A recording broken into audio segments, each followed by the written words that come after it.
اب خبر یہ ہے کہ پی ایم کیئر فنڈ کو لے کر طرح طرح کی باتیں اور آر ٹی آئی سامنے آ رہی ہے، لیکن ایک اور بڑی خبر بھی اس وقت سامنے آ رہی ہے۔ ملک کے اندر جو پی ایم کیئر فنڈ کا معاملہ ہے کافی زیادہ سرخیوں میں ہے، اور مسلح افواج نے بھی 203.67 کروڑ روپے عطیے کے طور پر اب تک اس فنڈ میں دیے ہیں۔ وزارت دفاع نے جوانوں کی طرف سے دیے جانے والے جو فنڈز تھے ان کی سیلریز میں سے یہ فنڈز دینے کو منظوری دی تھی، اور یہ معاملہ اب آر ٹی آئی ایکٹ کے حوالے سے بھی آر ٹی آئی جو ہے اس میں بھی جواب دیا جا رہا، لیکن کئی اہم ادارے ہیں جنہوں نے پی ایم کیئر فنڈ میں عطیہ اب تک دیا ہے، جو خلاصہ اب تک نہیں ہوا تھا، جسے لے کر حزب اختلاف بھی سوال پوچھ رہا تھا کہ سرکار اس پر جواب دے۔ لیکن کچھ چیزیں نکل کر سامنے آئی ہے جس میں یہ بھی پتا چلا ہے کہ مسلح افواج نے نیوی اور ایئر فورس کی طرف سے بھی 203.67 کروڑ روپے کی مدد اس فنڈ کو کی گئی ہے۔ ایک انگریزی روزنامہ نے تینوں فوجوں کے سربراہوں کے دفتروں کے اندر آر ٹی آئی دیا تھا، آرمی، نیوی اور ایئر فورس کے دفتر کے اندر آر ٹی آئی دیا تھا، جس میں کہا گیا تھا کہ وہ بتائیں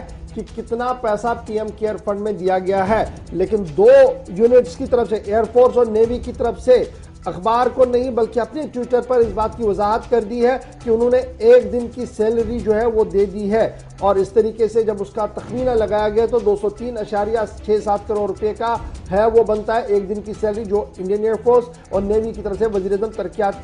اعظم کے فنڈ کے اندر جو ہے وہ دے دی گئی ہے۔ یہ بات قابل ذکر ہے کہ کئی P S use, academic institution, public sector بینکوں نے پہلے ہی ایک بڑی تعداد میں رقومات جو ہے وہ جمع کی تھی اس فنڈ کے اندر، جس کا باضابطہ طور پر بعد میں پی ایم کیئر فنڈ کو جس طریقے سے کہا گیا تھا کہ یہ کتنی بڑی ضرورت ہے۔ مارچ 29 کو ایک پریس ریلیز کے اندر منسٹری فار ڈیفنس نے اس بات کی وضاحت کی تھی کہ رکشا منترالے شری راج ناتھ سنگھ کی صدارت میں منعقد ہوا اجلاس میں اس بات کو منظوری دے دی گئی ہے کہ ایک دن کی سیلری جتنی بھی امپلائیز کی ہے منسٹری آف ڈیفنس کی، وہ پی ایم کیئر فنڈ کے اندر جائے گی، اور اس کا اندازہ جو لگایا گیا تھا تقریباً 500 کروڑ روپیہ کلیکٹ ہوا تھا، اور پھر ڈیفنس منسٹری نے باضابطہ طور پر یہ پیسہ جو ہے وہ جمع بھی کروایا تھا۔ اس کے علاوہ آرمی، نیوی اور ایئر فورس نے بھی علیحدہ طور پر یہ فنڈ جو ہے وہ جمع کروایا ہے۔ بڑی خبر اس وقت جو ہے وہ سامنے آ رہی ہے، اس کو لے کر طرح طرح کی باتیں آلریڈی چل رہی ہے، مختلف آر ٹی آئی بھی سامنے ہیں، لیکن آر ٹی آئی کا ایک حصہ